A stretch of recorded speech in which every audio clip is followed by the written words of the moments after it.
O chefe pediu, já viu, né? Irmãos e irmãs, nós vamos cantar esse hino, e a proposta desse hino é que nós tenhamos um olhar, para o que está ao nosso redor e como estão as pessoas. Ele começa justamente dizendo assim, que os milhões estão em trevas tão medonhas. Marco, quando é que esse hino foi publicado, foi escrito, o original, a música? A letra, aliás, a letra, não a música. É a do lado direito. A data lá em cima do lado direito. Veja só. Se em 1840 um escritor, um poeta, ele está dizendo isso, é lógico que ele não está dizendo isso dentro de um contexto como o nosso. Mas como então que ele chega a uma conclusão tão atual? Vocês vão ver como... eu tenho falado muito disso, né? Dessa perdição de significado que há no mundo. As pessoas estão em trevas. Ele chegou a essa conclusão não a partir da sua história, talvez, mas a partir do que a Bíblia havia dito sobre o ser humano. Porque a Bíblia, ela repete sempre que o homem sem Deus está em trevas. Então veja, eu sei que a gente precisa fazer um exercício de unir o que a Escritura diz com a realidade que está ao nosso redor. Foi o que este autor, o autor dessa poesia fez, e é o que a gente deve fazer. A gente deve perceber que o mundo ao nosso redor está em trevas. Nós estamos aqui acompanhando nesses estudos essas trevas em termos de como elas dominam a mente do homem moderno. E de como elas estão se aprofundando ou se tornando cada vez mais espessas, encobrindo o sentido da vida para o homem da modernidade. Então vamos cantar com esse espírito, esse mesmo espírito, né, de tentar ver que essa é a verdade bíblica sobre o nosso tempo. Vamos ficar em pé ao som do instrumento e vamos cantar 289.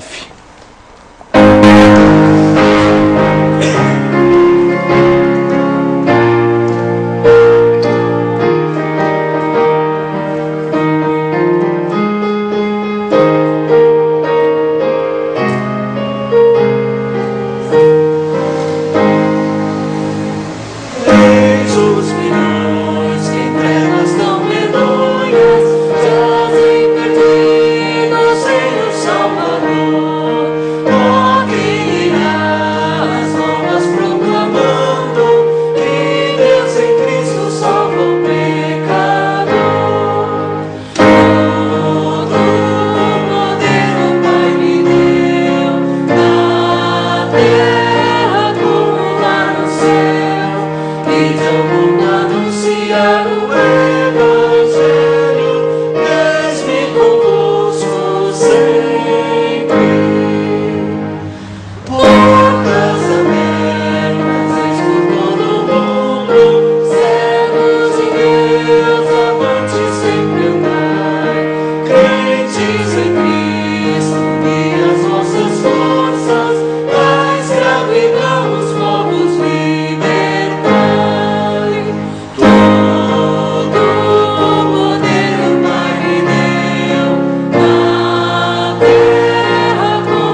Nós pedimos a clareza de entendimento, de pensamento, para discernir as trevas que dominam o nosso mundo e discernir a força da luz do Evangelho, discernir o nosso papel, discernir-nos, ó Deus eterno, como aqueles que podem oferecer a este mundo a porta de salvação, a porta de libertação, a porta, ó Pai, de sentido, de significado novo para as pessoas.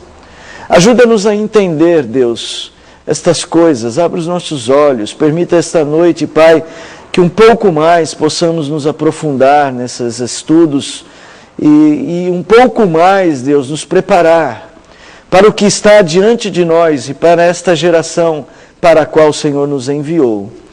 Nós pedimos a Tua graça, nós oramos, pedimos que o Senhor abençoe as nossas reflexões esta noite, nos dirija por Teu Espírito, nos conduza, para que façamos isso, Pai, para a honra de Jesus e para aprimorar o nosso senso de trabalho e de missão neste mundo. Nos ajude e nos abençoe em nome de Jesus. Amém, Senhor. Podem assentar, irmãos. Bom, vocês estão vendo aqui, eu fiz um gráfico, uma linha do tempo. Essa linha do tempo já começa aqui no que a gente chama de o período moderno, né?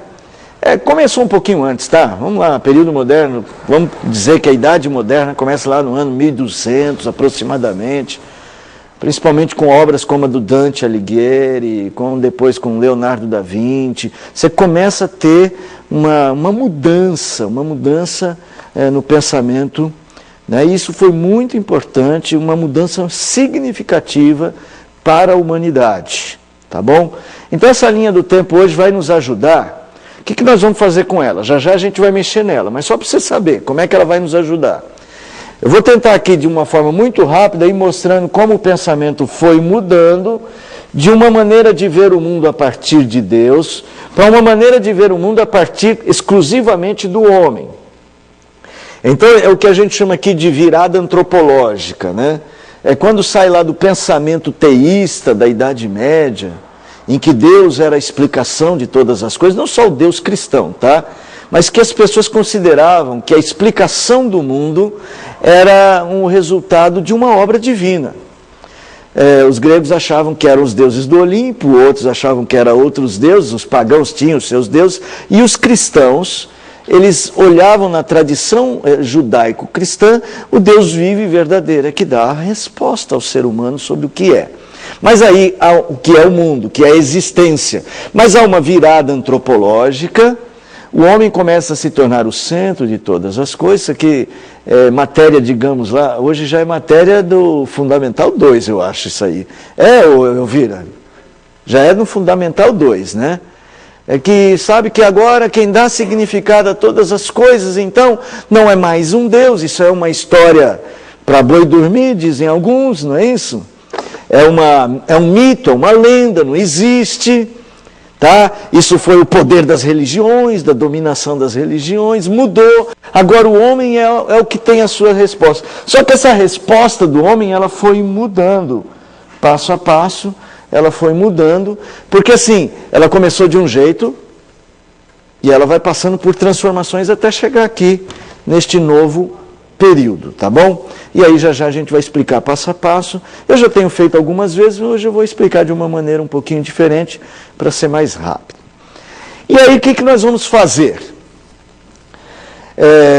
Se eu tivesse que dar um título para esse encontro nosso hoje, seria o seguinte: a morte dos deuses pós-modernos, se vocês gostam disso, ou a morte dos deuses modernos, dos deuses da nossa era, dará lugar a quais deuses? Por isso tem um ponto de interrogação ali. Porque toda vez que um deus morre, alguma coisa tem que ocupar este espaço. Lembra, deuses, eu estou falando dos deuses idolátricos, né? Lembra que Jesus Cristo disse assim, que quando um demônio sai do coração, um espírito sai do coração, outros 7 vêm ocupar o lugar dele, se a casa fica vazia?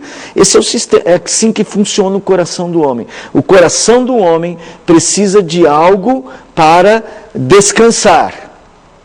O coração do homem idolátrico precisa de um Deus, um ídolo, para descansar nele. Se nós estamos vendo aquilo que eu estou dizendo que é a exaustão da modernidade, se ela está se cansando e os deuses da modernidade estão morrendo, quais são os próximos deuses? Mas a pergunta mais importante não é essa. Quais são os próximos deuses? A pergunta mais importante é: como é que nós vamos apresentar o cristianismo? Como é que nós vamos apresentar a resposta cristã para esse novo contexto, né? É um contexto sempre idolátrico, sim, mas para esses novos deuses, para esse novo anseio. Deu para entender o mecanismo? Ou seja, como é que você vai falar de Cristo, vamos pôr em outra linguagem, como é que você vai falar de Cristo para as pessoas do nosso tempo? Quais são as estratégias de apresentar Cristo? Por exemplo, quando você vai pegar a história do Brasil e do protestantismo no Brasil, os nossos primeiros missionários chegavam nos lugares e falavam assim: olha, não existem os santos, eles não podem te salvar, só Jesus Cristo que pode mediar a relação entre Deus e o homem. Isso encontrava respaldo na cultura da época? Era uma mensagem que as pessoas entendiam? Sim, porque todo mundo no Brasil ia para uma igreja católica e ajoelhava diante de um santo, e porque aquilo que as pessoas falavam era compreensível. Só que hoje, por exemplo, você fala assim: olha, os santos não podem salvar. Você pega e faz uma pesquisa para os jovens que estão na universidade, quantos que vão até uma igreja e se ajoelham diante de um santo? Quantos que fazem uma novena?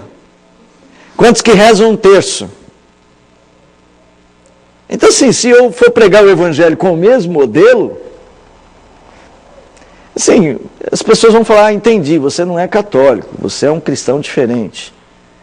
Para eles, se você é católico, se você é protestante, já está chegando a um ponto que vai fazer muito pouca diferença. Porque para eles o problema é que você é um religioso. Não importa qual. Porque hoje não há mais esse conceito de divindade tão forte quanto havia no passado. Então a gente precisa entender a nossa época para poder apresentar a mensagem com um pouco mais de coerência com as perguntas que são feitas. Mas tem um problema ainda maior que esse. Eu estou só de problema maior em problema maior, né? Eu disse que tinha uma pergunta: quais são os deuses? Eu disse que tem uma pergunta maior ainda, que é a pergunta: como nós vamos apresentar o Evangelho? Mas tem uma maior que esta. Ela é maior num certo sentido, porque ela é mais pessoal. Porque pode ser que nós, mesmo sendo cristãos, já estejamos assumindo deuses desta era como nossos, mesmo sem perceber. É o chamado sincretismo. Porque os deuses da nossa era não são mais deuses da religião, são deuses do pensamento, deuses do comportamento, deuses da estética. Entenda, a estética é deuses do modo das pessoas quererem ser. Não são mais deuses tão claros: esse é da religião tal ou da religião tal. São deuses transreligiosos, podem estar presentes em qualquer religião e até na não religião. Quer um exemplo, só para ficar claro? Consumismo. Pode ter consumismo do ateu? E pode ter consumismo do cristão? Pode ter consumismo do cristão carola, de ir na missa, nas missas não vão mais, mas na missa de sétimo dia? E pode ter do crente que vai todo domingo na igreja? São outros tipos de deuses, eles são transreligiosos. Mas existem outros mais perigosos que o consumismo, na minha opinião. Que eles são mais escondidos. Aí um problema... Não, chega de problema maior. Tá bom? Primeiro vamos entender uma coisa, que eu tenho repetido. O ser humano foi criado de que jeito? Quais as características básicas? A característica mais básica da criação do ser humano. Criado, imagem e semelhança de Deus. Então Deus colocou no ser humano a sua imagem. Muito bem. O que é a vida? Quem sabe me dar uma resposta boa sobre o que é a vida? Bruna, obrigado por se oferecer. É um negócio de dar medo. Vai lá. Falando. Vai lá, o que é a vida? Se alguém perguntar para você o que é a vida, o que é viver, como é que você responde? Eu diria que é um negócio de dar medo. Por quê? Pelas implicações e complicações. Pô, mas fala aí uma implicação, uma complicação. Para nós, por exemplo. Não quer que saia na internet, é isso? Você está falando baixinho, mesmo com o microfone na mão? É por isso. É um negócio de dar medo às vezes. Você vendo tanta. Nessa nossa realidade agora, tanta coisa que a gente pensa que está fora de lugar. Pronto, você já começou no caminho que eu quero. Você fala assim, a vida é um negócio que dá medo porque tem muita coisa fora do lugar. É um bom começo. Vamos dar para a visitante Elvira para ver o que ela fala. Assim ela volta na próxima quarta. O que é a vida para você? Né? Ela segura aí que ela não sabe que vai sair na internet.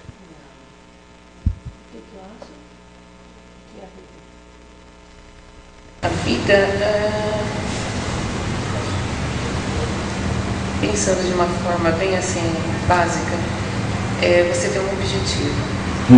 No nosso caso, pelo menos como foi criada, né, o objetivo é olhar para Deus e fazer as coisas assim, com a imagem e semelhança no sentido de ser pessoa compreensiva, tolerante, paciente, quer dizer, entrando assim nos méritos mais... Então, se as suas filhas perguntarem assim para você, mãe, o que é a vida? Você vai dizer assim, é você ser paciente, tolerante, é isso como fruto da imagem de Deus. Você acha que isso define a vida? Fala, mãe. Eu acho que a vida é uma reflexão da imagem de Deus em nós. Vocês são professoras, né? O professor fala assim, deixa eu ver a dica que tem na pergunta da prova para eu saber responder. Eu viro a palavra imagem, tem que ter alguma coisa a ver, né? Vamos lá. Essa era a grande pergunta de Adão, gente. O que é a vida? Só que quem definiu o que é a vida para Adão foi o próprio Deus. Porque Deus chega e cria o homem à sua imagem e à sua semelhança. Ué, como assim, pastor? Sim, a semana passada nós comentamos isso. Quando Deus disse, haja luz, Ele não só criou a luz, Ele definiu o que a luz era. Que o poder criador de Deus, Ele não só cria a coisa, Ele cria e confere significado à coisa criada. Quando Ele diz, haja luzeiro no céu, o luzeiro apareceu e falou, e agora, o que eu faço? Não, o luzeiro já apareceu fazendo. Porque quando Deus diz, haja o luzeiro no céu e o luzeiro maior vai iluminar o dia, Deus não só cria a coisa, mas Ele define a coisa, o que ela deve ser, fazer. Vai lá, presbítero Eugênio. A vida é uma dádiva de Deus. Sim. E atribuído não só ao homem, mas a toda a sua criação. Sim, tá certo. Mas a minha pergunta aqui que é a vida humana, né? O que é a vida para o homem, né? E é lógico, mas se você só pensar, a vida é uma dádiva de Deus, você ainda não definiu, e aí, tá? Digamos que eu dou um presente para você, toma uma dádiva. Aí você pergunta para mim, tá, para que serve? Vai lá, Edu. Eu vou dizer que vida é existir e ter consciência de que existe. Sim, você tem que ter consciência. Bom, isso é vida, a vida humana tem a ver com a consciência. Por exemplo, a vida animal. O animal, ele existe, mas ele não sabe, penso logo existo, lato logo existo. Ele não tem essa consciência que nós temos, de que existimos, né? E ele tem vida, mas tudo bem, a vida humana passa por esse filtro da consciência. Só que ter só consciência precisa de uma resposta a mais. Eu sei que eu existo, tá, para quê? O que que é esse existir? Vai lá, Marco. Você levantou a mão? Não. Não? Se tivesse. Não, pelo amor de Deus. Veja, então eu estou dizendo o seguinte, quando Deus criou a luz, Ele definiu, quando Ele diz haja luz, Ele está definindo o que é luz, não é isso? E quando Ele cria o homem, Ele diz assim, façamos o homem a nossa imagem e semelhança. Ele cria o homem a sua imagem e semelhança. Então Ele está definindo uma relação. Olha lá em Gênesis capítulo 1, versos 26 a 28. Vamos ver isso. Gênesis 1, 26 a 28. Só para entender essa relação, ela é importante. Então nós fomos criados à imagem de Deus, ok? Esse é o ponto de partida para a criação do homem. Deus define o homem. Qual é a definição de Deus para o homem? O homem é a criatura, a minha imagem, minha semelhança. É relacional. Não tenha dúvida que a imagem de Deus colocada no homem torna o homem um ser diretamente relacionado a Deus. Há uma implicação de semelhança. Então o homem tem que funcionar numa medida de semelhança com o seu Criador. Ele foi criado para funcionar numa medida de semelhança com o seu Criador. Quem achou aí? 26 a 28. Também disse Deus, façamos o homem à nossa imagem, conforme a nossa semelhança. Tenha ele domínio sobre os peixes do mar, sobre as aves dos céus, sobre os animais domésticos, sobre toda a terra e sobre todos os répteis que rastejam pela terra. Espera só um pouquinho aí, Bruno. Aqui Deus não está falando nada com o homem, né? Deus está falando de si para si mesmo, né? Talvez aquele conselho da Trindade. Olha só que relação interessante. Façamos o homem à nossa imagem e semelhança. E parece que é como se ele dissesse, e o que significa isso? Tenha ele domínio sobre todas as coisas. Tenha ele uma relação. Nossa, eu dei uma carregada desse relação. Tenha ele uma relação com a existência, ou com a realidade criada. Tenha ele uma relação com a existência ou realidade criada, que reflita a nossa semelhança. Assim, façamos o homem a nossa imagem e semelhança, tem ele domínio sobre as coisas que nós criamos. Baseado no quê? Na relação de semelhança com Deus. Bom, aí é o conselho da Trindade. Aí ele vai partir para o prático. Vai lá, continua. Criou Deus, pois, o homem à sua imagem. A imagem de Deus o criou. Homem e mulher os criou. E Deus os abençoou e lhes disse, sede fecundos, multiplicai-vos, enchei a terra e sujeitai-a. Dominai sobre os peixes do mar, sobre as aves dos céus e sobre todo o animal que rasteja pela terra. Então agora você vai ver, agora criou, pois, Deus o homem, né? E os abençoou. E lhes disse, não é isso que está aí? Então essa é uma definição que Deus dá, não é mais só no conselho da Trindade, é uma definição que Deus dá para que o homem saiba. Então o homem tem agora, veja, que a gente às vezes lê Gênesis e pensa o seguinte, que Deus guardou o segredo para ele do que o homem tinha que ser. Não, Deus disse para o homem. Deus disse para o homem. E aí ele vai dizer o seguinte, olha, cumpram os deveres da sua humanidade. Sede fecundos, multiplicai, enchei a terra. Tá? Criou, pois, Deus o homem à sua imagem e semelhança, e Deus disse para o homem, façam isso. Vai lá. Consciência dele mesmo, da ordem que Deus deu, mas ele tinha consciência do próprio Deus que dava... Não tem. Esses são os estados de consciência do homem. Consciência do seu Criador, consciência de que ele é ele, e consciência de que o outro é outro, e de que a criação é algo diferente dele. Isso sim, são estados de consciência do homem. Só que assim, aqui é uma consciência correta. É uma consciência correta. Não é isso? Porque depois vai entrar o pecado, não vai? Então, o que é a vida? Vamos primeiro responder o que é a vida. O que é a vida? É existir para este mundo na medida da semelhança de Deus. É eu ser quem sou em semelhança ao Deus que me criou. Fazer as coisas que eu tenho que fazer, ou seja, viver do jeito de Deus. Isso Isso é a vida. Essa é a verdade sobre o ser humano. A humanidade nossa, ela tem sentido numa relação direta com o mundo que nos rodeia, numa relação de imitação da imagem ou de representação. A minha mãe usou uma outra palavra, qual foi? De reflexo da imagem de Deus para este mundo.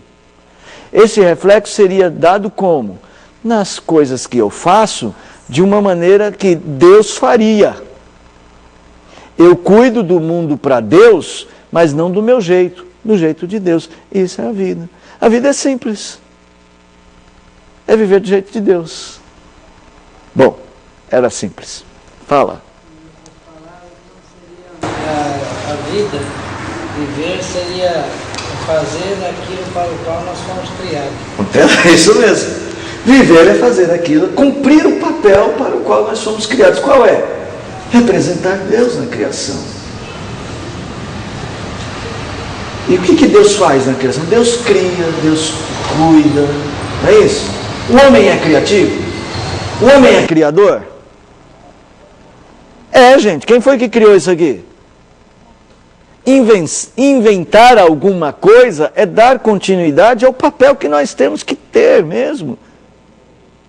Você não acha que a gente ia viver só comendo em árvore, né, gente? A gente ia inventar prato. Eu não sei como que seria, se seria de porcelana, se seria de algum outro tipo de metal precioso. Não sei do que seria. Eu só sei que o homem iria ter desenvolvimento, porque é parte da tarefa de imitar o Criador, é criar. Só que o tipo de criação que faríamos não é uma criação autônoma. Era uma criação que nós vamos... Sabe por que eu consegui criar esse prato? Porque Deus me abençoou. E os abençoou e lhes disse: façam isto. Tá? Então, a vida é isto. Bom, mas aí entrou o pecado. E o que o pecado faz nessa estrutura? O que o pecado faz nessa estrutura? O famoso. Você viu que hoje eu não fiz o mesmo desenho, né, gente? Tá bom. O que o pecado faz? O pecado acaba com a imagem do homem? Então viver mudou. O pecado, ele mudou. Vamos lá, pera, deixa eu terminar a pergunta. Vamos lá, pera lá. O pecado mudou o que é a vida? O homem continua sendo o homem que foi criado? Ele continua sendo o homem que foi criado. Ou seja, viver continua, viver da forma, viver, a definição de vida é a mesma. Então o que o pecado mudou? A consciência do homem sobre o que é a vida mudou. A forma como ele vive. Por que mudou a forma como ele vive? Porque agora ele busca o significado e o sentido da vida numa outra plataforma, num outro foco. Obedecendo os seus preceitos e não os preceitos de Deus. Não vou nem só dizer os preceitos. Não são só os preceitos que são quebrados aqui. É quebrada a estrutura de funcionamento. Ele tem consciência de si, do mundo, mas não mais de Deus. Ele tem consciência de si. Ele tem consciência do mundo. E ele tem uma consciência do algo que ele não sabe o que é e que ele precisa buscar. Que deveria ser Deus. Mas ele erra. Ele não chega lá. Ele se desvia. Abra lá em Romanos 1. Nossos textos. Gente, vamos decorando esses textos, tá? Romanos 1. Romanos 1. Né? Verso de número... Romanos 1, do 18 em diante.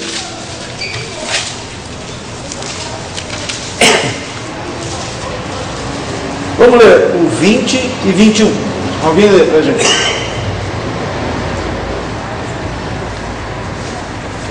Porque os atributos invisíveis de Deus, assim o seu eterno poder, como também a sua própria divindade, claramente se reconhecem desde o princípio do mundo, sendo percebido por meio das coisas que foram criadas.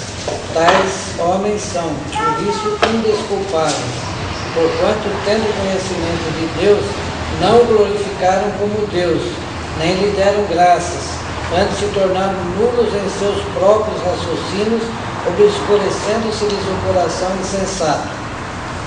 Então vejam só, a definição continuou sendo a mesma. Deus era a definição. Tendo conhecimento de Deus, estava lá, os atributos estão todos lá. O que o homem precisava para encontrar o sentido e o significado da existência, sempre esteve lá, nunca mudou. Só que ele se tornou nulo em seus próprios raciocínios e eles não adoraram Deus, nem lhe deram graças. Eles não conseguiram entender, eles buscaram satisfazer essa sede do algo na idolatria. Se tornaram nulos em seus próprios pensamentos. Tais homens são... Tais homens são por isso indesculpáveis, porquanto tendo conhecimento de Deus não o glorificaram, antes se tornaram nulos seus próprios pensamentos, obscurecendo-se-lhes o coração insensato.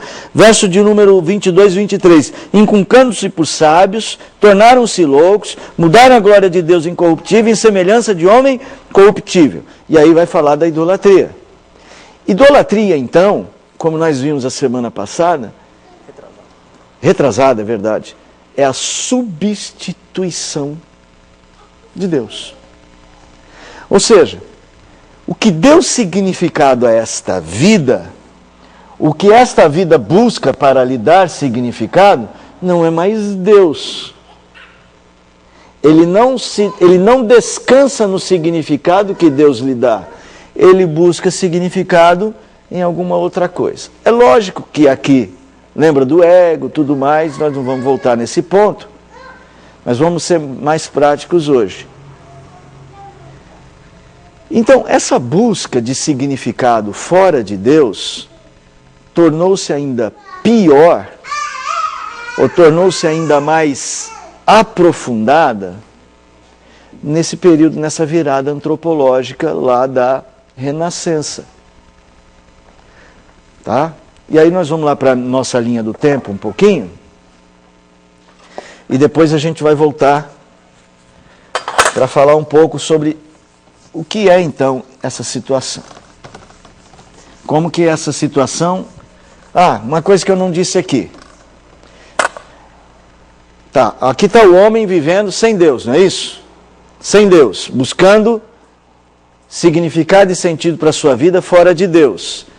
O texto de Romanos disse assim, obscurecidos. A Bíblia chama esse modo de vida que não vê a verdade do significado em Deus, mas tenta olhar para outro lado, ela chama isso aqui de viver no império das trevas, de forma obscurecida. Bom, dá para entender? Tudo bem? Só para não ter que usar muitos exemplos, mas a ideia é, digamos que aqui estivesse tudo escuro, e a gente achasse que, na verdade,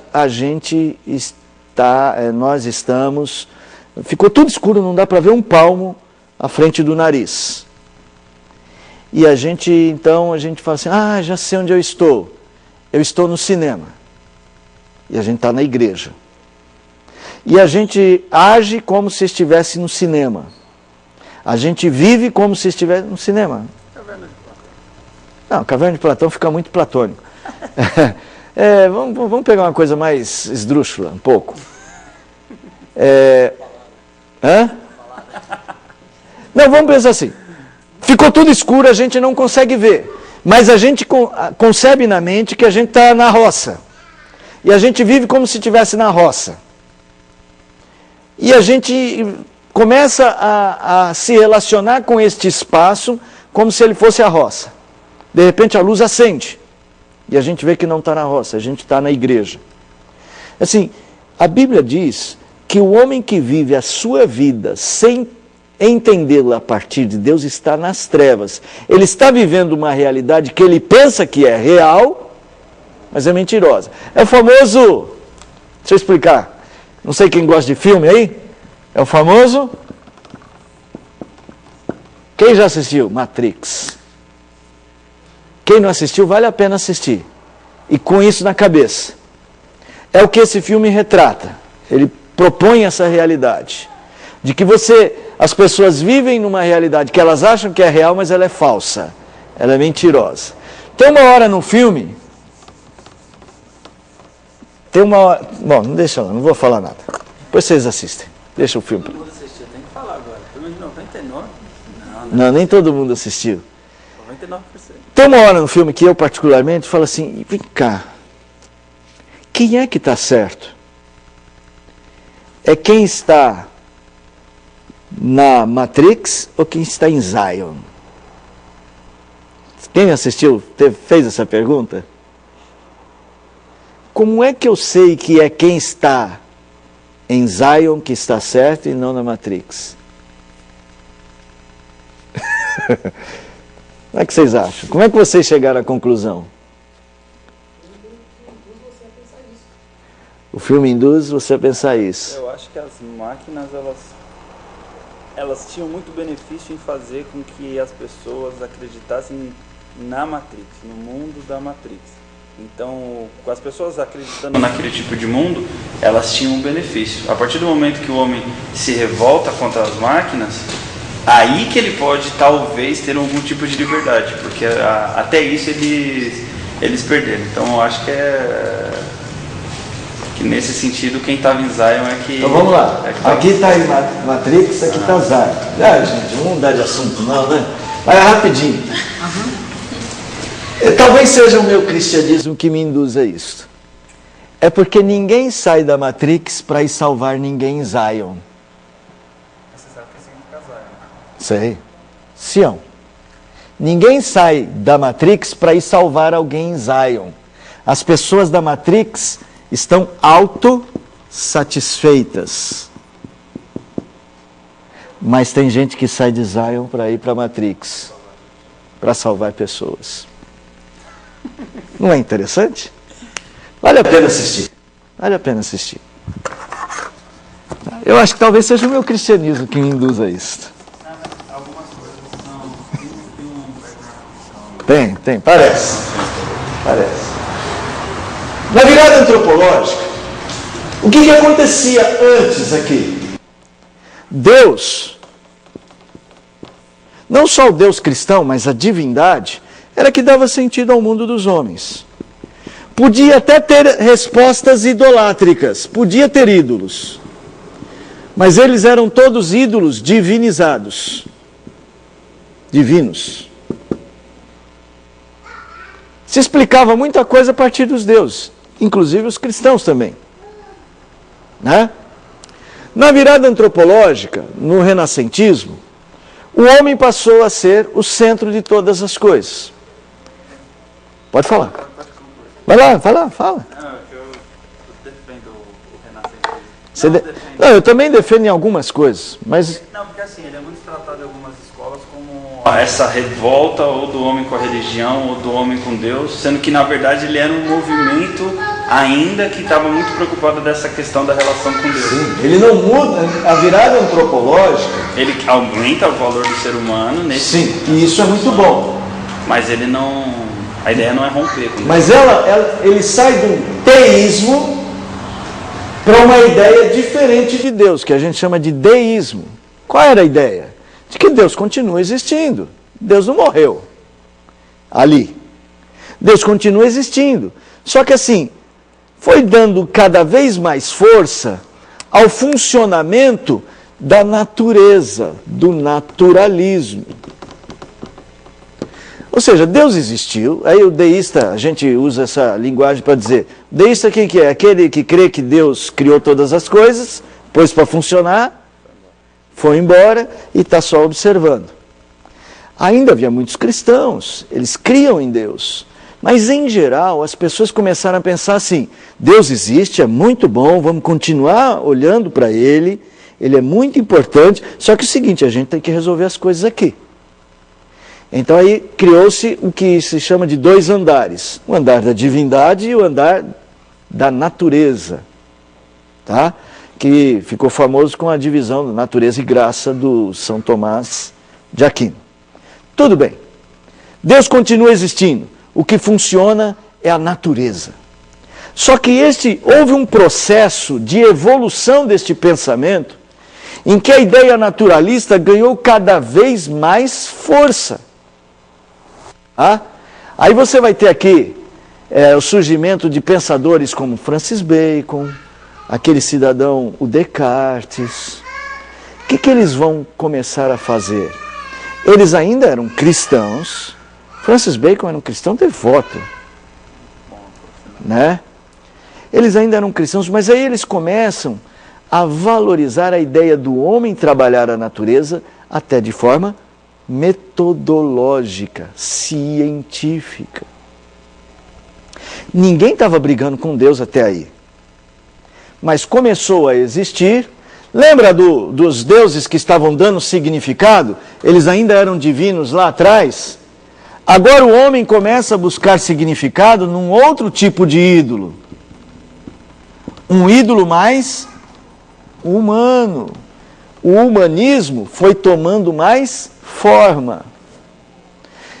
Eu vou chamar esse primeiro momento do humanismo, esse primeiro momento não, mas nesse segundo momento aqui, de 1700 em diante, aproximadamente, aqui, Revolução Francesa e Revolução Industrial. Revolução Francesa, uma revolução que tinha a ver com os princípios os princípios que moveram o mundo. Os princípios cristãos começam a ser questionados duramente. E a Revolução Industrial, não só os princípios religiosos, mas também até o próprio jeito de viver a vida. Aí você vai ter uma mudança que vai gerar o que a gente vai chamar aqui de o excesso materialista. Então, aquele naturalismo que ainda tinha um pouco de deísmo, Deus ainda existe, ele começa a se tornar cada vez mais materialista. Os nossos ídolos humanos começam a ganhar um novo contorno, um ídolo mais material. É interessante, né? Se você, deixa eu ver, deixa eu só pegar aqui uma anotação cronológica. Olha só, Revolução Francesa e Revolução Industrial. Materialismo começa a se fortalecer. Por exemplo, aqui o Adam Smith vai escrever aquele livro As Riquezas das Nações, que vai ser o livro que vai, entre aspas, né, para alguns, vai fundar o que seria a sociedade capitalista moderna. Moldar o pensamento moderno de capitalismo. Só que ele ainda tinha algum conceito cristão. Ele achava que as riquezas as nações tinham que cuidar bem das suas riquezas e tinham que usar todas as riquezas que tinham sido dadas de uma forma bem coerente a fazer elas multiplicar. E quem multiplicaria seria uma chamada mão invisível. Alguém que estudou na área de economia, leu esse livro? É um livro interessante. Ele cria numa mão invisível que cuidava do mercado, do livre mercado, que organizava as riquezas do mundo, uma mão invisível. Ele ainda era um cristão, acho que até presbiteriano, se eu não me engano. Tá? Antes dele, um católico chamado Thomas Mercado foi o cidadão que inventou a ideia de mercado. Tudo no cristianismo. Tá? Esse cidadão, Thomas Mercado, acho que era um frade, era um religioso católico. Tá bom? Então os nossos ídolos começam a mudar. Aqui, mais para frente, vai surgir aquele cidadão barbudo que vocês gostam dele, né? Karl Marx. Eu estou pegando só alguns ícones. O que um Karl Marx vai fazer com o materialismo? O ídolo do materialismo humanista vai se tornar um ídolo do materialismo economicista. Tudo vai girar em torno da economia, da grana, da riqueza, da luta de classes. Então os mais pobres precisam crescer. E, bom, enfim, vai surgir um tipo de vida, e ela vai se tornar cada vez mais intensa, principalmente aqui, ó. Lembra, por exemplo, o que aconteceu em 1929? Gente, o que aconteceu em 1929? A Bolsa dos Estados Unidos quebrou. A Bolsa quebrou. O mundo estava tão economicista, o ídolo economicista estava tão forte no mundo, que algumas empresas, alguns bancos americanos, a primeira bolha, como é que eles falam? Bolha imobiliária e dos bancos americanos, estourou com o mundo. Teve gente que se matou, né? Vocês sabem das histórias, né? Veja só, este ídolo estava sendo auxiliado por um outro, porque estava ajudando esse ídolo economicista. Aqui, ó, esse livro foi importante, Origem das Espécies. Eu sei a data desse livro só por uma coisa, e você vai saber também. Esse livro foi publicado, A Origem das Espécies, de Charles Darwin. Foi publicado no ano em que Simonton chegou no Brasil, 1859. Tá? Mais ou menos. Nem tudo era ruim, né? Nem tudo era ruim. Esse ídolo aqui, ó, ele começou aqui, mas ele começa a se tornar mais economicista e ele foi ajudado por um materialismo cientificista. Que além de tudo, além de estar ganhando dinheiro, as pessoas estão vivendo mais, porque descobriram vacinas. O cientificismo estava se tornando agora a grande resposta, porque até então, gente, tinha uma pergunta que ninguém respondia. Tudo bem, nós vivemos aqui, Deus criou esse mundo, deixou esse mundo funcionando, nós somos materialistas, mas tem um problema com todo materialista. Qual é o problema? É que todo materialista também morre. E então todo materialista que morria, todo mundo que morria, um materialistazinho, perguntava assim, para onde foi o materialista que morreu? E aí aquela velha pergunta, o que é a vida? Estão sempre presentes. Será que a vida é isto? Até que o Charles Darwin disse assim, a vida tem origem na evolução das espécies. Essa resposta do Charles Darwin liberou isso aqui tudo. Então agora, cristianismo, a gente nem precisa mais do cristianismo, nem para fazer a pergunta de onde a gente veio. Cada vez mais, no século XX, né? Estamos entrando no século XX, né? 1859, chegando no século XX, cada vez mais nós não precisamos de respostas cristãs.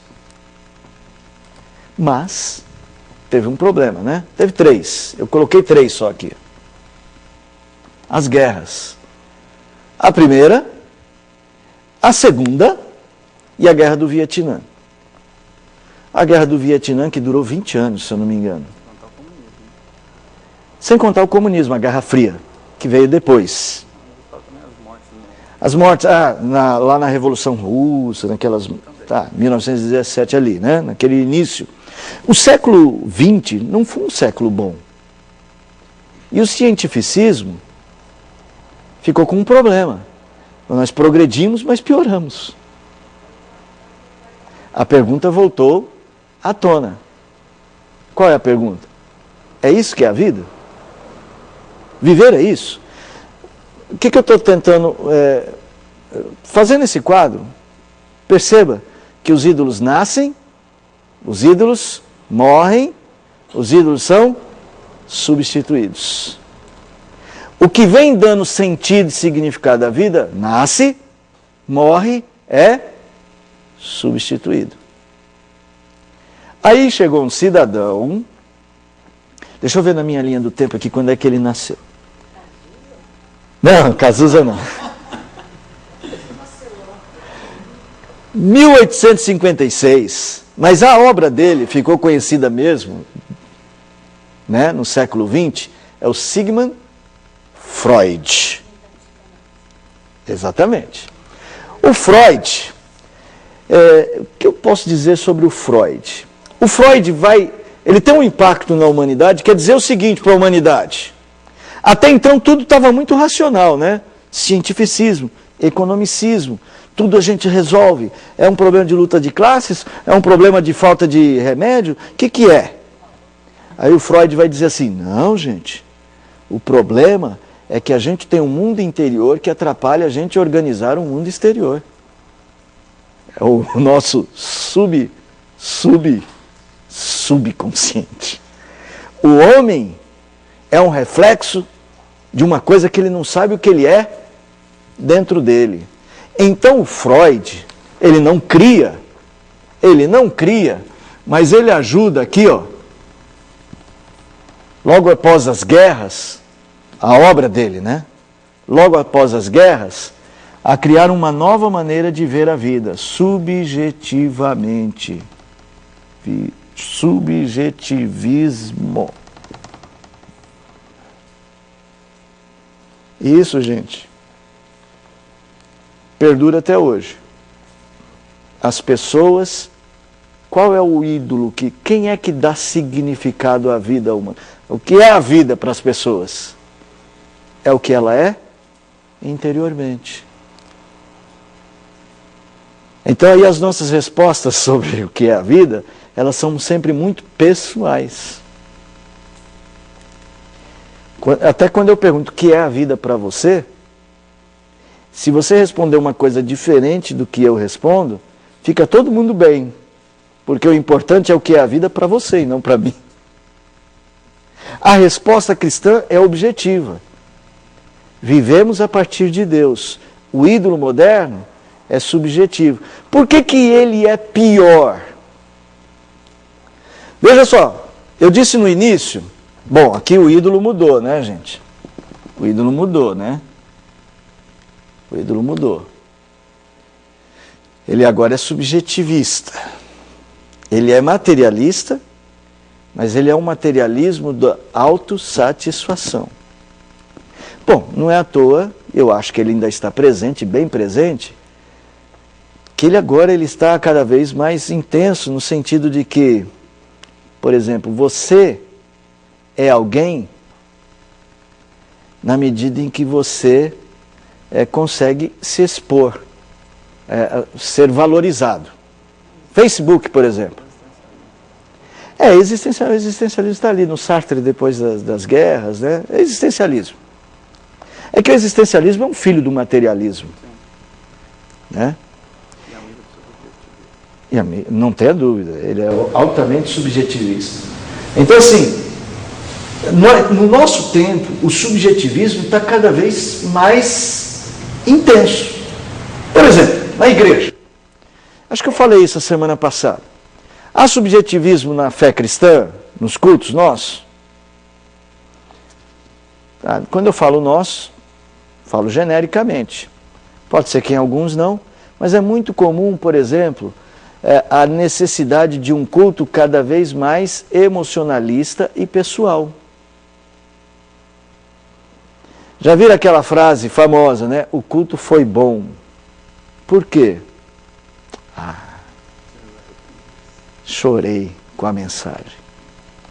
Tudo bem, gente, não é pecado chorar com a mensagem. Não é pecado sentir. Mas isso não define o que é a realidade. A realidade não é definida pelo que eu sinto. Ou então aquela frase, não vou à igreja. Por quê? Não estou me sentindo bem para isso. Eu acho que para ir à igreja eu tenho que se sentir bem. Vocês concordam com isso? Para ir para a igreja a gente tem que se sentir bem? Não é ruim, né? Ir para a igreja sentindo-se bem. Cá para nós. Ao contrário, é o que a gente espera. Mas assim, Se eu não estou me sentindo bem, qual o melhor lugar para eu ir? Se eu ficar em casa, sentir-me-ei melhor?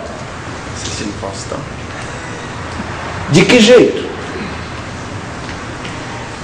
Não é à toa que temos hoje um universo de doenças da alma ou doenças da psique que sobrecarrega as pessoas. Por quê? Porque a nossa maneira de dar sentido à vida hoje está altamente ligada aos processos do se sentir bem. Vai lá. Que a gente vê até no... Não sei nem se é o extremo do subjetivismo, mas é essa definição da realidade a partir de como eu me sinto. Um exemplo é a ideologia do gênero ou coisa... Sim, é um exemplo. Coisas semelhantes. É um exemplo. Você tocou aí, ideologia de gênero. Porque um homossexual, um homem, ele diz, o que define o que eu sou não é a sociedade, é como eu me sinto. Eu não me sinto homem, eu me sinto mulher. Então é um excesso. Veja, eu estou falando da ideia de exaustão, né? Isso está chegando a limites que nunca tinha chegado. Tinha coisas muito objetivas. Gente, o corpo masculino é diferente do feminino, vocês concordam? Ainda bem que vocês concordam. Nem todo mundo diz que sim, mas eu acho que todo mundo concorda. Só que o subjetivismo está tão grande que mesmo tendo um corpo masculino, eu estou dizendo que este corpo não me define. Só que aí, gente, nós estamos com um problema. O subjetivismo está com um problema. Que tem um choque de deuses aí. Porque ainda temos um Deus cientificista agindo. Não temos? Aí chega lá um biólogo. O seu irmão é biólogo? Não. Não, ele é químico. É verdade. Chega lá um biólogo e fala, não, gente, olha, não tem jeito. Corpo masculino é corpo masculino, porque eu sei que é. A minha ciência diz que é. Aí a ideologia de gênero diz, não, corpo masculino não diz quem nós somos. Só que o biólogo vai dizer assim, tem que dizer alguma coisa isso. Isso não pode ser um negócio sem significado. Então tem uma guerra de deuses. Bom, as guerras de deuses sempre existiram. Por quê? Porque eles não são verdadeiros para dar significado. Então eles sempre têm calcanhar de deuses. Calcanhar de Aquiles. Pontos fracos. Todos eles têm. É por isso que eles morrem. Porque as pessoas identificam esses pontos fracos, chega uma hora que eles perdem sentido. Bom, gente, chegamos até aqui. Vou apagar tudo isso. Guardaram aqui o que aconteceu? Maurício. Vai lá. Não, bem no comecinho ali de 1900, que essa ideia iluminista, a questão intelectual estava muito forte, chegou até aqui, 1700 em diante, Augusto Comte. Sim, mas assim, quando virou o século, eles, muito nessa questão da força intelectual, cientificismo, etc., eles chegaram a ter na Europa o movimento de Belle Époque, que é que eles acreditaram que o homem chegou no seu limite, no seu auge e tudo mais. Aí é engraçado ver isso, que quando apareceram as guerras, aí eles viram que o homem a ciência já não dava, e aí teve que morreram alguns deuses. Morreram os deuses, alguns sentimentos, eles tiveram que ser refeitos. Né? Gente, faltou aqui, ó, revolução tecnológica. Eu vou chegar nela, tá? Eu acho que essa é a última fronteira, para quem gosta dessas coisas. Por que eu acho que é a última fronteira? Porque na revolução tecnológica, o que vai dar sentido ao homem não é mais o homem, é a máquina. O homem vai querer transformar-se numa máquina. Só que não vai ter jeito, né, gente? Vamos ser bem, tá? Não tem jeito. Eu sei que o filme do Will Smith, Eu, Robô, propõe a ideia de um robô humano, de humano robô. Não é esse o que o filme faz? O filme diz, existia um robô lá no futuro que era meio humano, e ele ficou mal, ele virou do mal. E existe um humano que era meio robô. Então vocês vão anotando essas coisas quando chegar. Por que não vai dar certo isso? Por que isso não vai dar certo? Lembra que o homem tem um papel criativo? A ideia do homem de criar não é criar sem Deus. É criar sempre com o referencial da imagem e semelhança de Deus, não é isso, gente? Então toda a obra do homem no mundo, na existência, tem que ser sempre a partir de Deus. Só que quando chegarmos na chamada revolução tecnológica, nós vamos tentar destruir o homem criado em imagem e semelhança de Deus para criar um robô, né? É a ideia só, tá? A nossa imagem e semelhança. É a última fronteira porque isso não é possível. Não dá para fazer isso. Por que esses deuses morrem? O que é que faz esses deuses morrerem? Não é só porque eles têm calcanhar de Aquiles. É porque quando Deus nos criou, Ele nos criou com uma estrutura que não morre. Nós sempre, o nosso coração sempre procurará a Deus. Como dizia Agostinho, o nosso coração só encontra descanso em Ti. Ou a nossa alma, depende da tradução, só encontra descanso em Ti. A única resposta para o homem é Deus. Por que os deuses morrem? Porque chega uma hora que eles não conseguem satisfazer o anseio da alma humana. É por isso que isso é chamado de trevas. Ele acha que está num quarto escuro e acha que está bem. Quando acende a luz, ele vê que está numa zona de destruição. Aí quando vem a luz, ele vai falar assim, não é aqui que eu tenho que estar. Minha alma pede por outro lugar. Talvez aí eu vá começar a pensar que o C.S. Lewis está legal. Mas eu ainda não acho que nós não fomos criados para este mundo. Nós não fomos criados para ver este mundo sem Deus. Nós não fomos criados para viver neste mundo sem Deus. Viver nesse mundo sem Deus é viver nas trevas. Abrem em Efésios capítulo 4.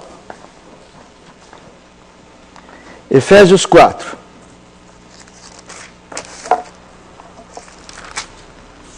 Capítulo de número 17, capítulo de número 4, versículo de número 17.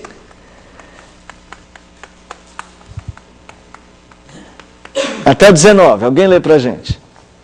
Isso por isso digo, e no Senhor testifico que não mais andeis como também andam os gentios, na vaidade de seus próprios pensamentos, obscurecidos de entendimentos alheios à vida de Deus por causa da ignorância em que vivem, pela dureza do seu coração, os quais, tendo se tornado insensíveis, se entregaram à dissolução para, com avidez, cometeram toda sorte de impureza. Não sei, depois disso esse texto fica autoexplicativo, não fica? Olha só, Paulo está dizendo para os crentes de Éfeso que agora que eles conheceram a Cristo, você vai ver isso aí no verso 20, não foi assim que aprendestes a Cristo. Agora que eles conheceram a Cristo, que eles foram chamados à realidade da existência, eles não podem mais viver como os gentios. E aí ele vai descrever como é que eles vivem. Eles estão em trevas, obscurecidos, né? Alheios à vida de Deus, alheios a Deus. Eles entendem a existência sem Deus, então eles estão em trevas. Paulo então vai dizer o seguinte, que viver nesse mundo sem Deus é viver nas trevas. Capítulo 2, verso 1.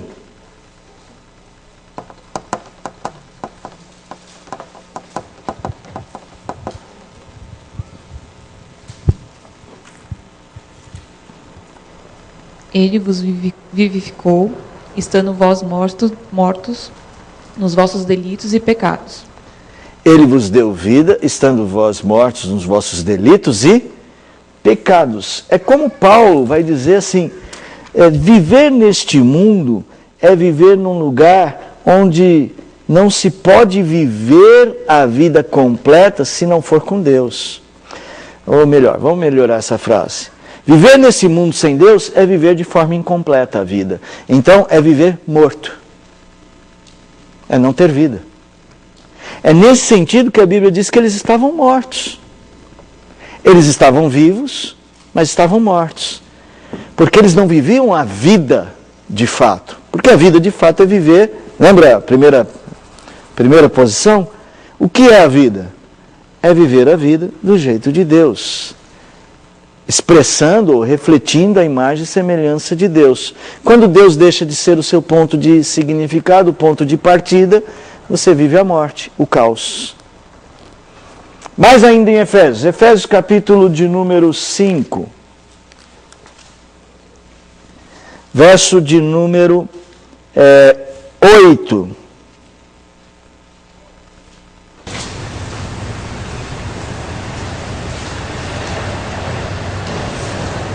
Pois outrora éreis trevas, porém agora sois luz no Senhor. Andai como filhos da luz. Olha só. Então, perceba o seguinte, a proposta do Evangelho não é só que as pessoas têm que aceitar a Cristo para irem para o céu. Elas precisam aceitar a Cristo como ponto de unidade, porque assim, não tem o pecado? O pecado não interrompeu isso aqui? O que é que faz a união de novo? Cristo. É o ponto de unidade das pessoas com a realidade ou com a vida. Ficou confuso? Quando você vai falar de Cristo para alguém, nesse nosso período, você vai dizer para essa pessoa o seguinte: em que ela procura significado para a vida? O que é que te dá significado? O que é que faz você se sentir alguém? Em geral, as pessoas, lembra, nós vivemos na modernidade, né? A força do naturalismo que se transformou em materialismo de diversas formas, não é isso? E agora no materialismo mais subjetivista. Então, lá nos anos 40, no Brasil, você perguntava para alguém, o que é que te dá significado? Um homem que não fosse cristão falava assim, trabalhar pela família. Um jovem não cristão hoje vai dizer o seguinte, ter ascensão social, ser reconhecido, curtir a vida. Por que um jovem bem formado, bem empregado, trabalha muito e consegue gastar uma soma considerável de dinheiro numa mesa de bar da sexta-feira com os amigos? Porque ele quer se sentir bem. E ele quer ser reconhecido pelo que ele faz e pelo que ele é.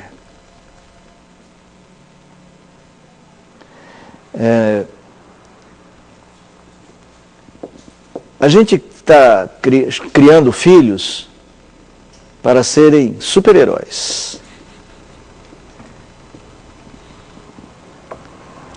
Você não cria um filho para ser um qualquer, cria. Você não quer pôr ele na melhor escola? Não quer que ele esteja bem empregado e de preferência numa boa empresa e ganhando bem? Tem algum pecado nisso? Também, teoricamente não. Mas quando a gente começa a fazer dos nossos filhos pequenos heróis, logo que nasce, chutou a bola, a gente já põe na... Quem sabe vai ser o próximo Neymar. O que a gente está fazendo? A gente está criando um estigma de que ele precisa ser bem-sucedido. E quando ele é bem-sucedido, o que a gente tem de orgulho em dizer, esse meu filho, essa minha filha é, ó, top. Top. Top. O que é isso? Talvez a gente esteja dizendo subliminarmente, é isso? Que o sentido da vida é ser alguém na vida. E o sentido da vida é viver para Deus. Quando o sentido da vida é viver para Deus. Meu filho pode encontrar sentido real de viver para Deus, mesmo não sendo top, sendo um funcionário honesto, bem dedicado, mas ele não precisa ser o mais reconhecido do mercado, mas ele é alguém que cumpre os seus deveres porque serve a Deus servindo ao próximo. Ele deveria encontrar sentido para a vida nisso.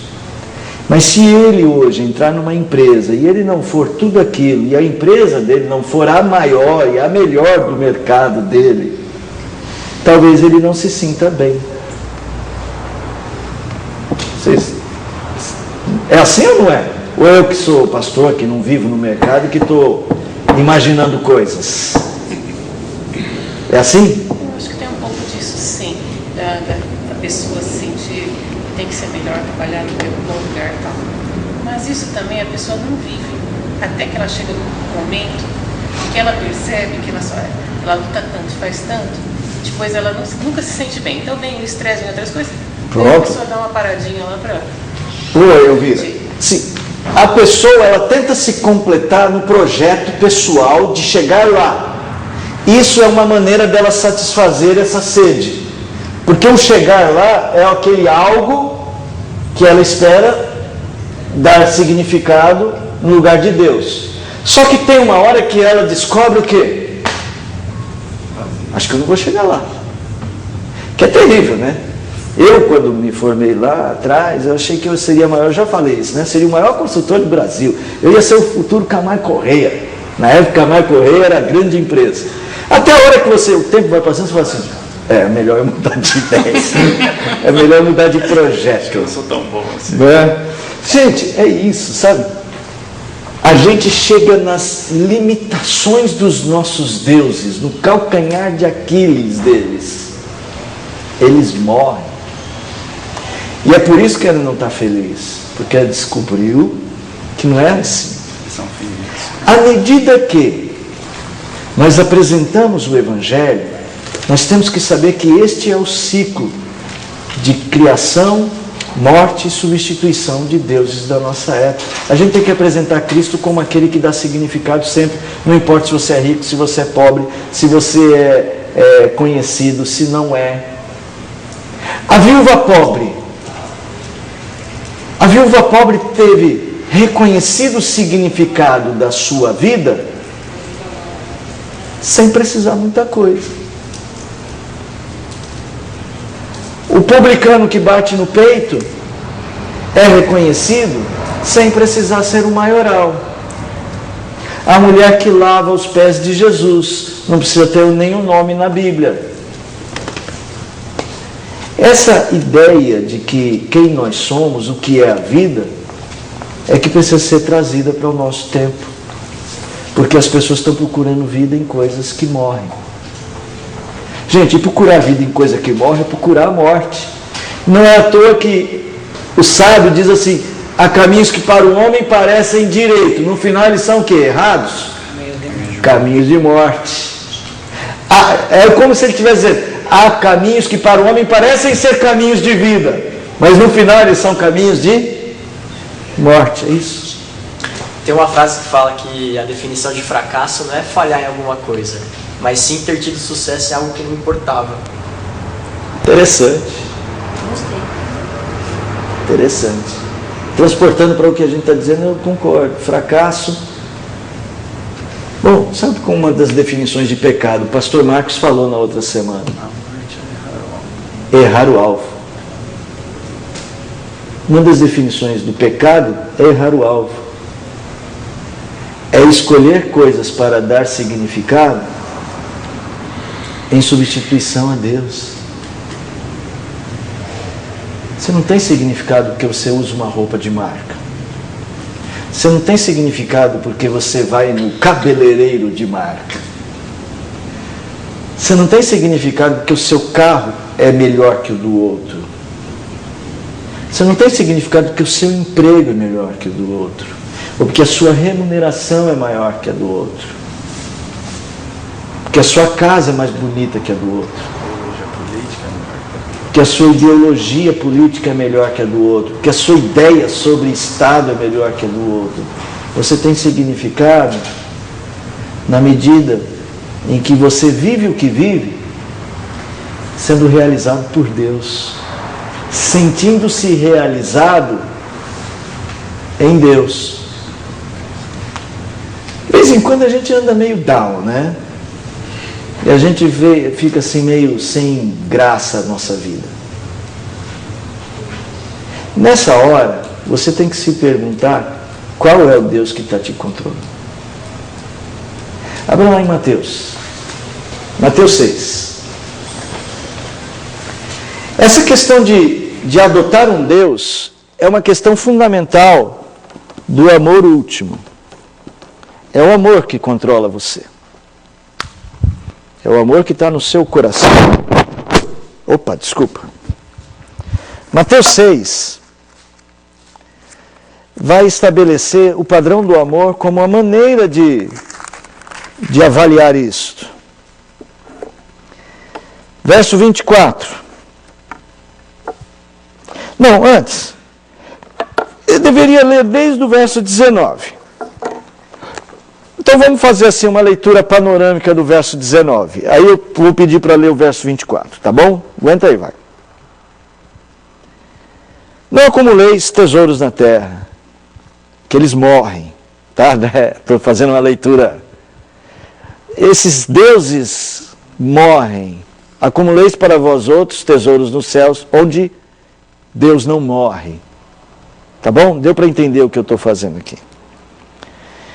Porque onde está o teu tesouro, aí estará também o teu coração. Então você, dependendo de como, daquilo que você valoriza, daquilo que te dá valor, o seu coração está ligado ali. Olha que interessante o verso 22 e 23. Ele vai dizer que o modo como olhamos o mundo, vamos propor assim, vai dizer de que maneira nós estamos, em que espectro da vida nós estamos vivendo. No espectro da luz ou no espectro das trevas. E se o nosso corpo, se nós achamos que estamos na luz, mas estamos nas trevas, essas trevas são piores ainda. Porque assim, o cidadão que está perdido, está lá na balada, como você falou há pouco, né? Está lá na balada, e ele está lá assim com um copo de Red Bull misturado com... Hã? Whisky com energético. Red Bull com Bruna! Whisky com energético. Tá bom. Whisky com energético. E ele está lá com aquele copo, e ele tomou aquele copo todo, e aí ele está assim, essa minha vida não presta, essa minha vida não sei o que, eu vou beber mais uma, e ele bebe mais uma. Bom, ele está fazendo um movimento natural da alma. A alma está tentando anular a ideia de ser gente. Ele precisa esquecer que ele é gente. Que ele é ser humano. Porque enquanto ele se sente humano, ele precisa procurar algum sentido na vida. Não tem jeito, pede, o coração pede. Então, como ele não encontrou, o jeito é beber para esquecer que ele é gente. Então ele quer perder a noção de si.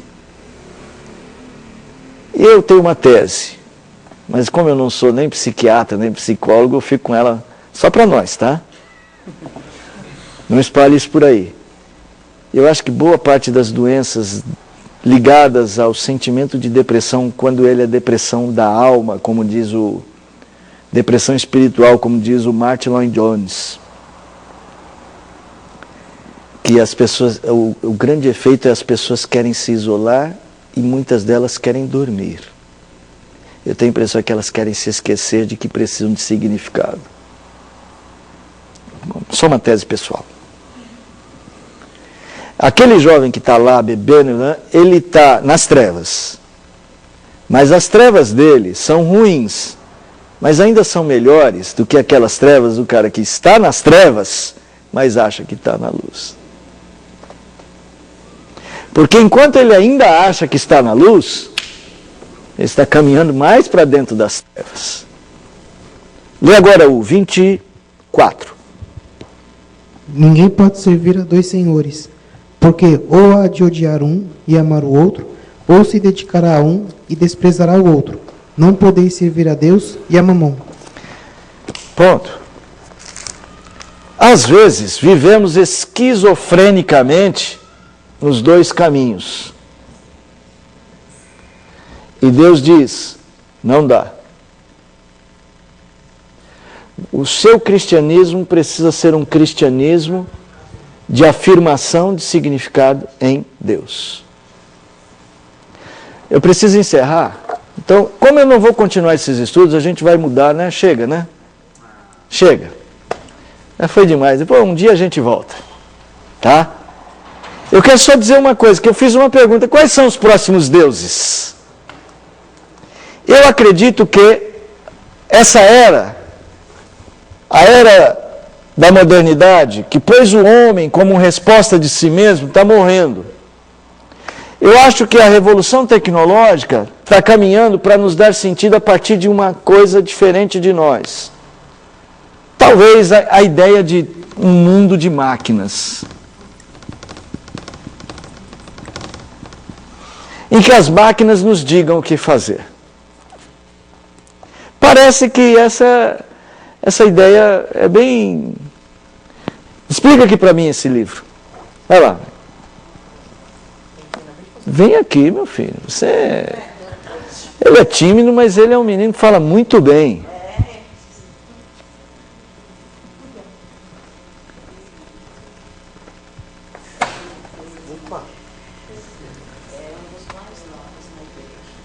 Pode usar o microfone. Senhor, igreja.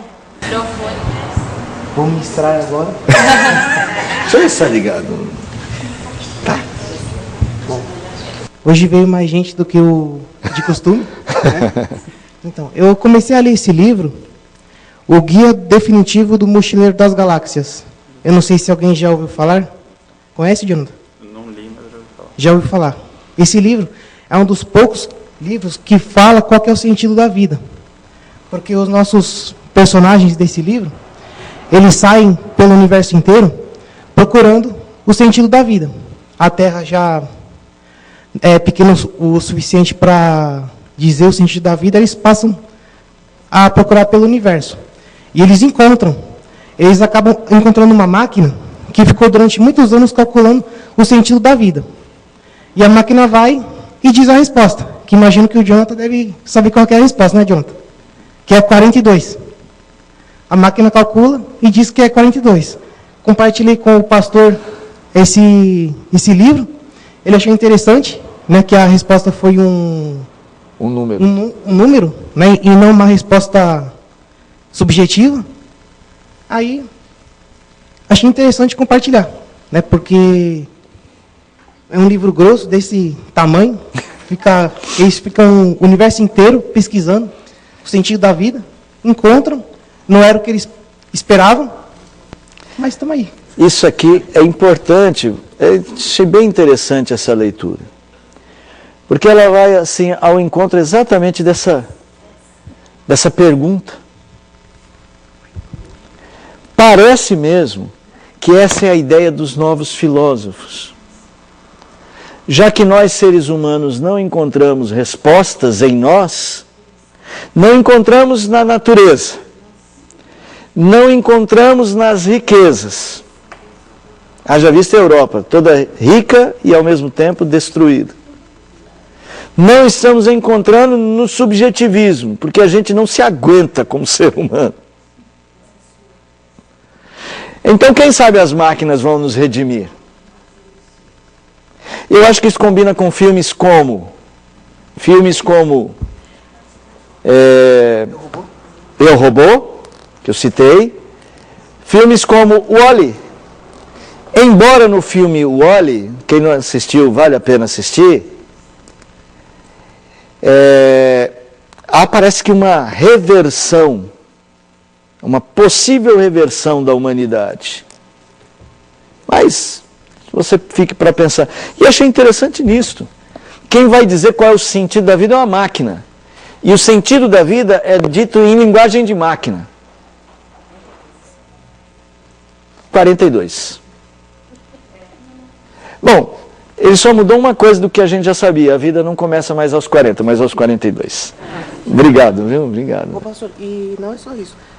Depois dessas aulas que o senhor falou, é possível a gente perceber, na maioria dos filmes, seriados, não é tão claro, mas a gente percebe que as pessoas elas procuram algum sentido que dê felicidade que não seja Isso, Deus. que não seja Deus. Que não seja Deus. Só que nesse livro é explícito isso, eles querem o sentido da vida escancarado. Né? Agora nos filmes a gente percebe que eles procuram um sentido da vida, mas exatamente. Que subjetiva a ideia.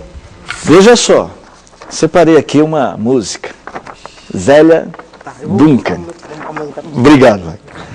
Zélia Duncan, Catedral. Zélia Duncan, a minha análise dessa música, assim, eu tentei entrar na internet e ver se alguém explicava. Vi umas duas explicações.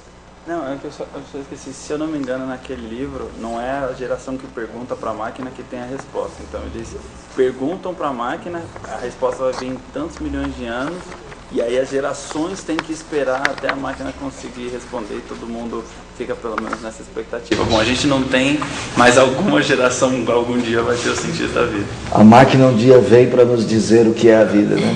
Interessante.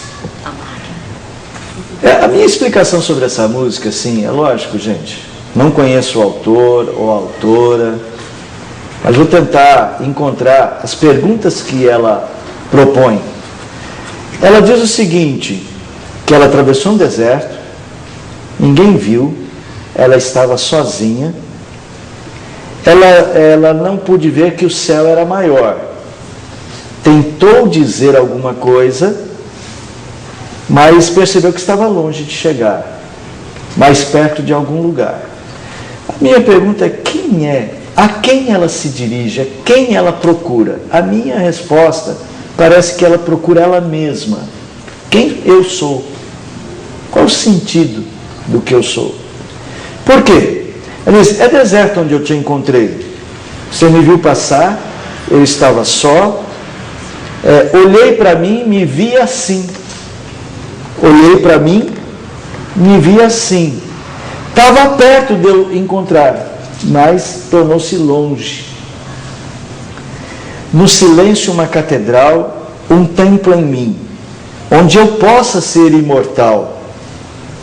Ela queria mesmo lembra, eu chamo aquela busca de identidade com Deus, da sede da eternidade. É o que ela fala aqui.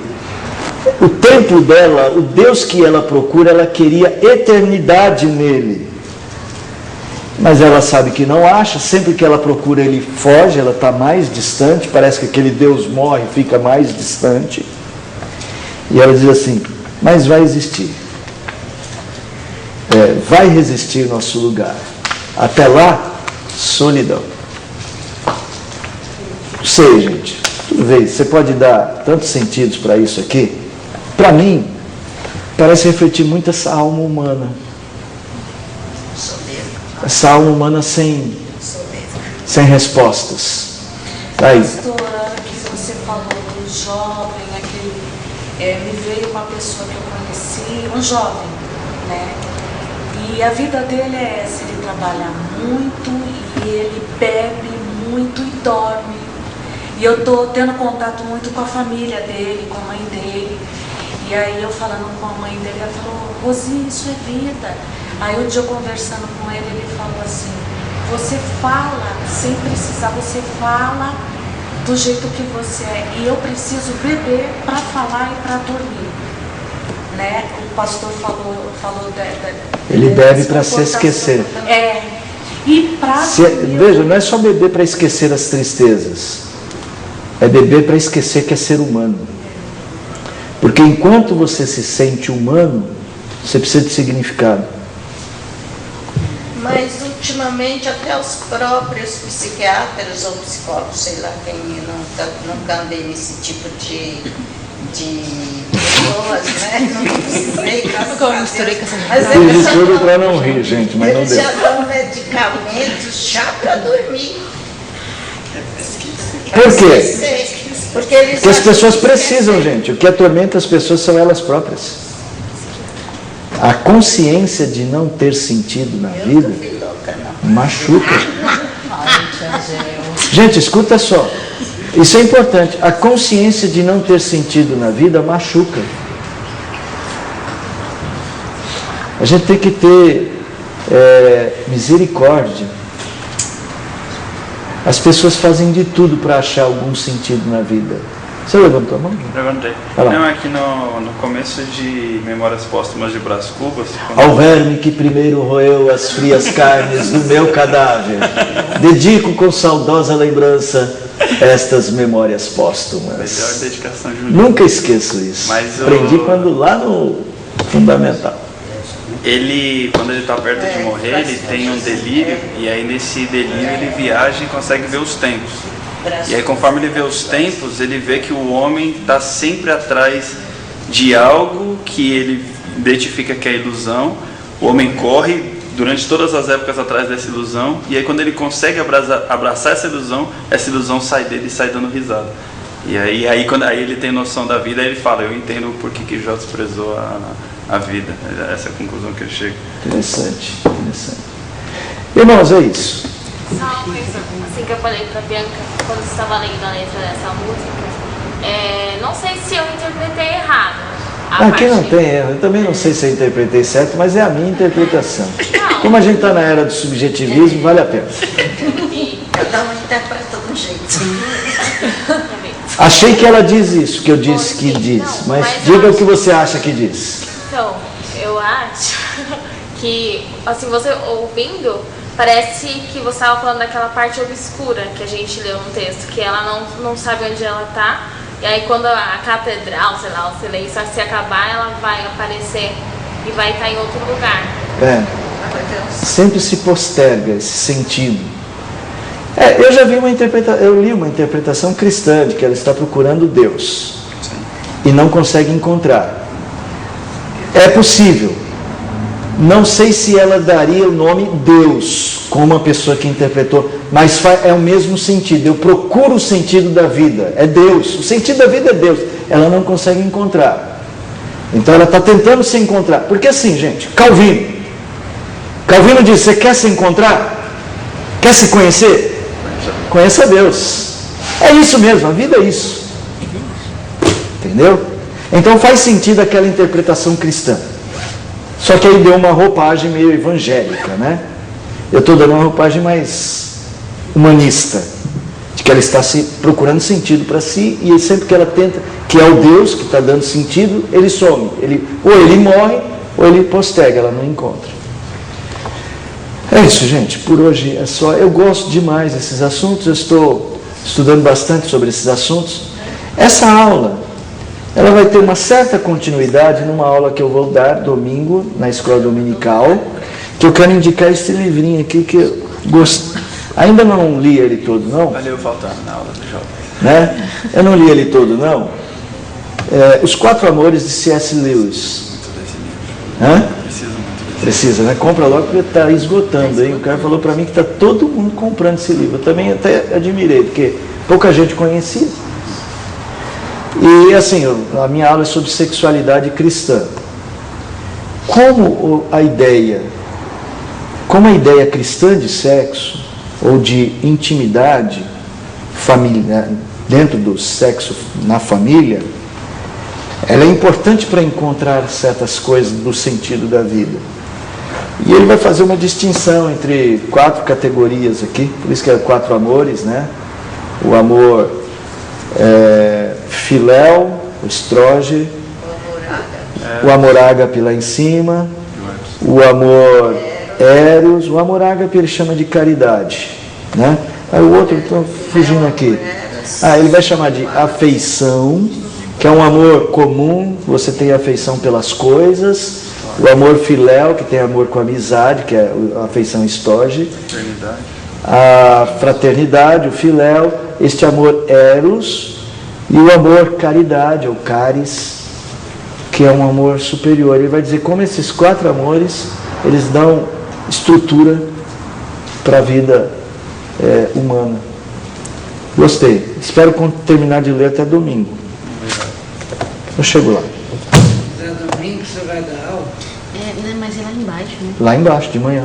Mas é domingo agora? Sim. Por quê? O que tem domingo agora? Que eu pensei que era num próximo domingo, não domingo. Não, domingo agora. Não estou fazendo convite para vocês, só estou fazendo propaganda do... Tô chamando vocês. Fazendo propaganda do livro, tá? Tô chamando vocês para aula. É isso, irmãos. Alguma pergunta para a gente encerrar? Ele vai dar aula nesse título. Ele está estudando para ter material. Isso. Mas quem está te convidando?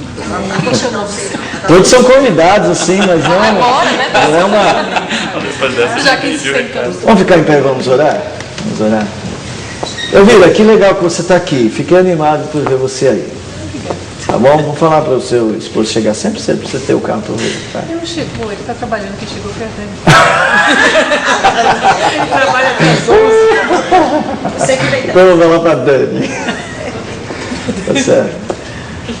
Pai, nós bendizemos o teu santo nome por Jesus Cristo, aquele de quem a palavra diz que nos conduz a Ti, que nos faz ver o Senhor, porque é isso que nós precisamos para ter uma vida completa, preenchida. Senhor, nós carecemos de Ti e nos satisfazemos em Ti somente.